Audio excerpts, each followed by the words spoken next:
जैसे हमने अगले वीडियो में देखा कि एक गाड़ी के मैन्युफैक्चरर और एंड के स्क्रैप तक का हमने एक एग्जांपल कंसिडर किया था, तो वही एग्जांपल मैंने यहाँ पे फिर से लिया है। एक बार रिवाइज कर देते हैं। एक गाड़ी के मॉडल के बारे में हम बात करते हैं जो एक मैन्युफैक्चरर ने मैन्युफैक्चर किया था अपने फैक्ट्री में। एक ट्रांसपोर्ट एजेंसी के थ्रू वो गाड़ी का मॉडल डीलर के वहाँ पहुँचा। डीलर ने वो गाड़ी कस्टमर को सेल किया। कस्टमर ने खुद उस गाड़ी का लाइफ टाइम तक वो चलाया या फिर उसने और 2-3 कस्टमर्स को आगे सेल किया एंड एंड में वो स्क्रैप में चला गया जब उसका लाइफ टाइम खत्म हो गया। तो ये एग्जांपल को हम कंटिन्यू करते हैं एंड हम अब समझेंगे कि ब्लॉकचेन के बेनिफिट्स क्या है। तो सबसे पहला हमने देखा था कि हर एक जो एजेंसी है वो खुद का अलग डॉक्यूमेंट रख रहा है, तो उसके लिए सबसे पहला तो है फास्टर ट्रांजैक्शंस। क्योंकि बिजनेस में कई बार क्रेडिट पे माल लेते हैं या फिर कई बार क्या होता है पेमेंट डिलीवरी के बाद दिया जाता है। तो उस सिनेरियो में क्या होगा, मैन्युफैक्चरर, ट्रांसपोर्ट और डीलर के बीच में जब एक शेयर्ड नेटवर्क होगा ब्लॉकचेन क्लाउड के ऊपर, तो क्या होगा, ट्रांजैक्शंस जल्दी हो पाएंगे। ट्रांजैक्शंस यानी कि सिर्फ मॉनिटरी ट्रांजैक्शंस यानी कि पैसे के ट्रांजैक्शंस की बात नहीं कर रहा हूँ, मैं बात कर रहा हूँ जो गाड़ी यहाँ से मैन्युफैक्चरर से डीलर तक पहुँच रही है उसके बारे में, जो ट्रांसपोर्ट के थ्रू डीलर तक पहुँच रही है, डीलर और ट्रांसपोर्ट के बीच में जो ट्रांजैक्शंस होते हैं, ट्रांसपोर्ट और मैन्युफैक्चरर के बीच में जो ट्रांजैक्शंस होते हैं, हर एक ट्रांजैक्शन फास्ट हो जाएगा जब एक शेयर्ड नेटवर्क एक्सेसिबल होगा हर एक आदमी के लिए। दूसरा बेनिफिट क्या है, कॉस्ट सेविंग्स। कॉस्ट सेविंग्स काफ़ी बड़ा बेनिफिट है ब्लॉकचेन का, क्योंकि जब मैन्युफैक्चरर, ट्रांसपोर्ट, डीलर, कस्टमर और स्क्रैप मर्चेंट सबको अलग डॉक्यूमेंट नहीं रखना पड़ रहा है, तो उस सिनेरियो में क्या होगा, हर एक का मैन पावर कॉस्ट कम हो जाएगा, क्योंकि हर एक को एक डॉक्यूमेंटेशन के लिए स्टाफ नहीं रखना पड़ेगा, क्योंकि एक आदमी ही सब इस शेयर्ड नेटवर्क के ऊपर अपडेट कर देगा। दूसरा जो कॉस्ट सेविंग हो रहा है वो है because of the time delay, क्योंकि जब टाइम डिले होता है उसका भी एक कॉस्ट आपको इनकर करना पड़ता है, क्योंकि उसकी वजह से आपको माल लेट मिलेगा, आप डिलीवरीज लेट दे पाएंगे, कस्टमर आपके सर्विस से डिससेटिस्फाइड होगा, तो एक मॉरल चार्ज भी आपको पे करना पड़ेगा, क्योंकि उसकी वजह से आपका कस्टमर सर्विस बिगड़ रहा है। क्योंकि आपके ऊपर के स्टेप्स में यानी कि ट्रांसपोर्ट और मैन्युफैक्चरर में कोई डीले है, तो कॉस्ट सेविंग्स आपको in the form of customer service and in the form of money, दोनों फॉर्म में आपको एक अच्छा कॉस्ट सेविंग मिलेगा जब आप एक शेयर्ड नेटवर्क के ऊपर शिफ्ट करेंगे। जो तीसरा है वो है डुप्लीकेशन ऑफ एफर्ट। ये सबसे बड़ा बेनिफिट है ब्लॉकचेन का, क्योंकि एक ही, जो मैंने पहले भी कहा था कि एक ही चीज़, जब हमें सब लोगों को एक ही चीज़ बनानी है तो हर एक आदमी अलग क्यों मेहनत कर रहा है। जब हमें एक ही चीज़ चाहिए कि आरटीओ ने हमें कह दिया कि हमें गाड़ी का मॉडल चाहिए, उसका कलर चाहिए, उसका चेसी नंबर चाहिए, उसका नंबर प्लेट नंबर चाहिए, या फिर और कोई 5-6 स्पेसिफिकेशंस हमें ऑलरेडी एक रेगुलेटिंग एजेंसी जो आरटीओ है उसने बता दिया कि हमें इतना चीज़ें चाहिए ही। अभी यही जब सारी चीज़ें हमें देनी है तो हर एक आदमी क्यों अलग मेहनत कर रहा है। जब एक ही रिकॉर्ड अगर हम क्रिएट कर दे तो हर एक सिर्फ उसमें उसका रिलेटेड जो भी चीज़ होगा वो अपडेट कर देगा। मैन्युफैक्चरर गाड़ी का बिल्ड यानी कि कलर, स्पेसिफिकेशंस, मॉडल नंबर वो सब डाल देगा। ट्रांसपोर्ट एजेंसी अपना नाम डाल देगी कि मैंने मैन्युफैक्चरर से डीलर के वहाँ पे चीज़ पहुँचा दी। डीलर अपना नाम दे देगा कि एंड डीलर इस पर्टिकुलर कार के लिए मैं हूँ। डीलर के बाद जब कस्टमर आता है तो डीलर कह देगा कि मैंने XYZ कस्टमर को ये गाड़ी बेच दी। जब कस्टमर आगे किसी को सेल करता है तो भी वो कस्टमर भी एक्सेस कर सकता है और वो एंट्री कर देगा कि I have sold this vehicle to ABC customer. उसके बाद क्या होगा, जब ये सारे एंट्री एक ही जगह पे होंगे तो एंड में जब स्क्रैप मर्चेंट के पास चीज़ चली जाती है एंड जब वो डिस्ट्रॉय कर देता है तो वो लिख देगा कि दिस पर्टिकुलर चेसी नंबर या ये पर्टिकुलर गाड़ी डिस्ट्रॉय हो चुकी है, it is no more existent. तो उस सिनेरियो में क्या होगा, आरटीओ जो है जिसको ये सारा डेटा चाहिए उसको एक ही जगह से सब कुछ मिल जाएगा। उसको एक ही जगह से मिल जाएगा कि गाड़ी किसने बनाई है, ट्रांसपोर्ट कौन किया है, डीलर कौन है, किस किस लोगों ने इसको यूज़ किया है एंड एंड में इसको डिस्ट्रॉय किसने किया है। अब जब सब चीज़ें एक आदमी को एक जगह से मिल जाएगी तो सब लोगों को एक ही चीज़ करने में अपना टाइम वेस्ट नहीं करना पड़ेगा, अपना मैन पावर वेस्ट नहीं करना पड़ेगा, अपना पैसा इन्वेस्ट नहीं करना पड़ेगा उस मैन पावर के पीछे और उस मैन पावर के सिस्टम्स के पीछे। तो इसकी वजह से क्या होगा, डुप्लीकेशन ऑफ एफर्ट काफ़ी कम हो जाता है ब्लॉकचेन के सिनेरियो में। जो चौथा है वो है सिक्योरिटी और प्राइवेसी। ब्लॉकचेन एक प्राइवेट नेटवर्क पे होता है, यानी कि उसके अंदर वही लोग होंगे जिनके पास वो नेटवर्क का एक्सेस है। कोई भी आदमी जो इंटरनेट के ऊपर सर्फ कर रहा है उसको उस नेटवर्क का एक्सेस नहीं होगा, वो एक परमिशन एक्सेस के ऊपर वो काम करता है।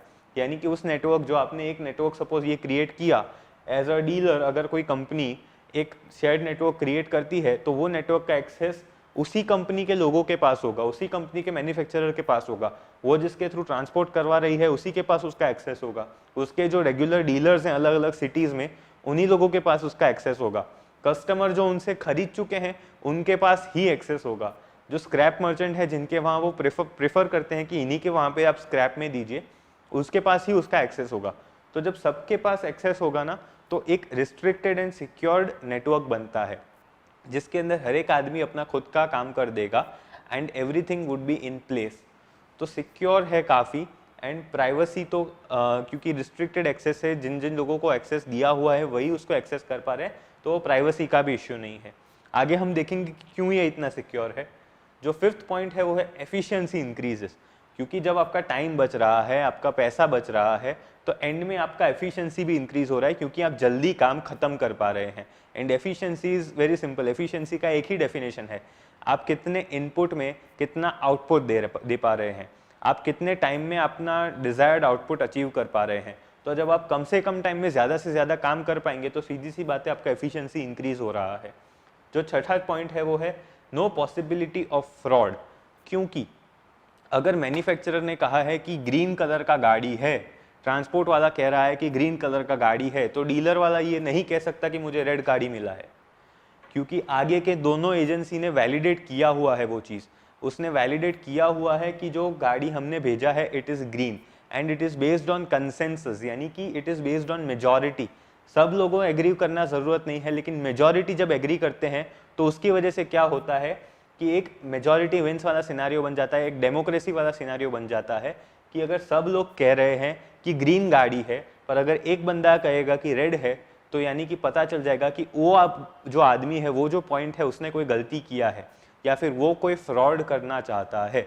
तो सीधा हम पकड़ पाएंगे कि ये नेटवर्क में कौन फ्रॉड कर रहा है एंड उसको हम सीधा जब नेटवर्क से बाहर निकालते हैं तो फिर से एक well functioning and self stabilised network create हो जाएगा। उसके बाद आता है रियल टाइम, क्योंकि क्या होगा, जैसे ही गाड़ी बना मैन्युफैक्चरर तुरंत एंट्री कर देगा और जैसे ही वो एंट्री करता है आरटीओ वाला उसी सेकंड देख पाएगा कि ये गाड़ी बन चुका है। ऐसा नहीं है कि मैन्युफैक्चरर ने गाड़ी बनाया, वो एक डॉक्यूमेंट क्रिएट करेगा कि मैंने गाड़ी बनाया, बाद में वो आरटीओ तक पहुंचेगा कि ये चेसी नंबर के गाड़ी बन चुके हैं, बाद में आरटीओ अपने वहाँ के डॉक्यूमेंट में एंट्री करेगा। तो ये टाइम कंज्यूमिंग प्रोसेस है, ये रियल टाइम नहीं है।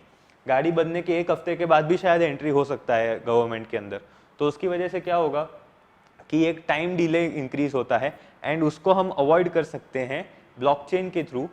क्योंकि उससे क्या होगा, जिस सेकंड गाड़ी बना और एंट्री बन गया एक बार नेटवर्क पे, तो हर एक आदमी देख पाएगा, डीलर भी देख पाएगा, कस्टमर तो उसको अभी तक रोल ही नहीं आया तो उसका अभी तक एक्सेस ही नहीं है, बट डीलर तुरंत देख पाएगा।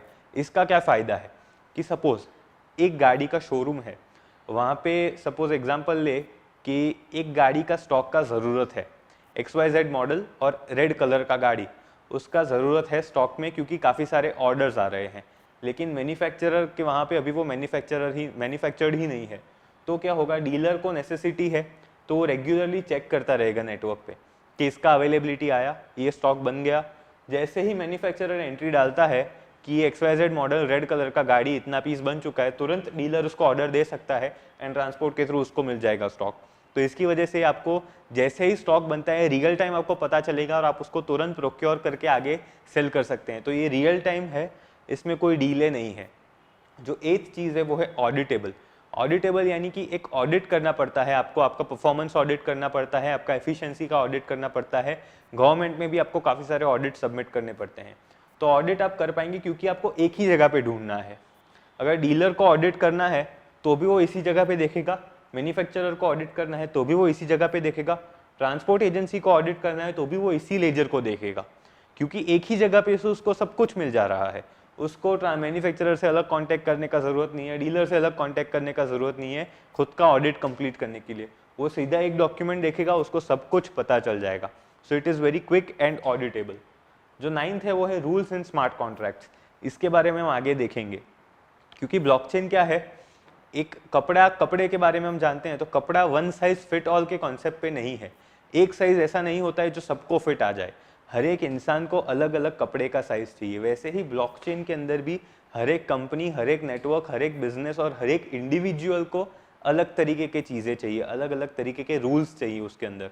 जैसे इस केस में आरटीओ को चाहिए कि मुझे गाड़ी का चेसी नंबर चाहिए, मुझे कलर चाहिए, मॉडल चाहिए और उसका नंबर प्लेट नंबर चाहिए सपोज। तो ये आरटीओ ने इसके रूल्स सेट कर दिए कि मुझे इतना चीज़ें चाहिए ही।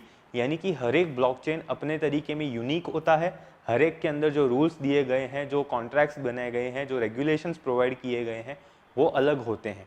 तो वो एक क्या कहते हैं, कस्टम मेड ब्लॉकचेन आप बना सकते हैं जो आपके रूल्स और आपकी नेसेसिटीज़ को केटर कर सके। सो it is all based on rules and smart contracts. इसको हम आगे और इन डेप्थ में जानेंगे। और 10th होता है कस्टम राइट्स। यूजुअली कंप्यूटर में 3 तरीके के राइट्स होते हैं, read, right and execute. Read यानी कि जो डेटा दिया गया है उसको आप सिर्फ देख पाते हैं। राइट यानी कि वो डेटा में आप कुछ एडिट कर पाते हैं। एग्जीक्यूट यानी कि वो डेटा को आप डिलीट कर पाते हैं। 3 तरीके के राइट्स होते हैं। तो हर एक का राइट्स आप डिफाइन कर सकते हैं। जैसे कस्टमर है तो उसको मैन्युफैक्चरर का कोई डिटेल्स चेंज करने का राइट नहीं होना चाहिए। कस्टमर का एक ही रोल होगा कि वो अगर किसी को बेचता है तो वो कस्टमर का नाम का एंट्री डाल दे, उसको बाकी सब में एक्सेस नहीं होगा, वो और किसी में चेंज नहीं कर पाएगा। ऐसे ही हर एक जगह पे कस्टम एक्सेस होता है। ट्रांसपोर्ट एजेंसी सिर्फ अपना नाम डाल सकती है, वो ये नहीं बदल सकती कि गाड़ी का कलर कौन सा है। डीलर सिर्फ वो डाल सकता है कि मैंने ये गाड़ी प्रोक्योर किया मैन्युफैक्चरर से और आगे इस कस्टमर को बेच दिया। वो गाड़ी के चेसी नंबर में कहीं पे भी चेंज नहीं कर सकता है। यानी कि जितने मेंबर्स हैं आपके ब्लॉकचेन नेटवर्क में, उन सभी का राइट्स आप डिफाइन कर सकते हैं कि ये आदमी सब कुछ कर सकता है। जैसे आरटीओ का बात करें तो वो हर एक चीज़ को रीड राइट एग्जीक्यूट कर सकता है। सपोज वो फाइल को पढ़ सकता है, उसमें एडिट कर सकता है, उसको डिलीट कर सकता है, क्योंकि वो गवर्निंग एजेंसी है, वो सबके ऊपर नज़र रखती है। मैन्युफैक्चरर कुछ चीज़ें कर सकता है, ट्रांसपोर्ट वाला सिर्फ अपना नाम डाल सकता है, डीलर अपना प्रोक्योरमेंट और सेलिंग बता सकता है, कस्टमर सिर्फ आगे किसी को बेचता है तो उसका नाम डाल देगा, और स्क्रैप मर्चेंट को भी उसका लिमिटेड एक्सेस होगा। यानी कि ऐसा नहीं है कि हर एक आदमी सब कुछ कर सकता है।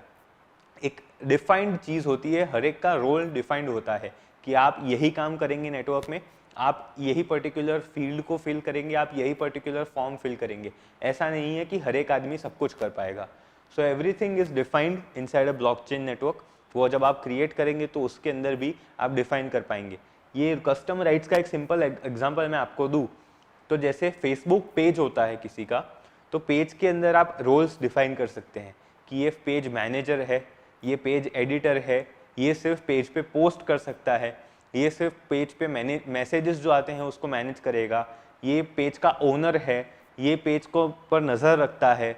तो हर एक का लिमिटेड एक्सेस होता है और कुछ ही लोग होते हैं जो टॉप अथॉरिटी के होते हैं या फिर जो डिसिसिव प्लेसेस पे होते हैं, उन्हीं के पास कंप्लीट एक्सेस होता है।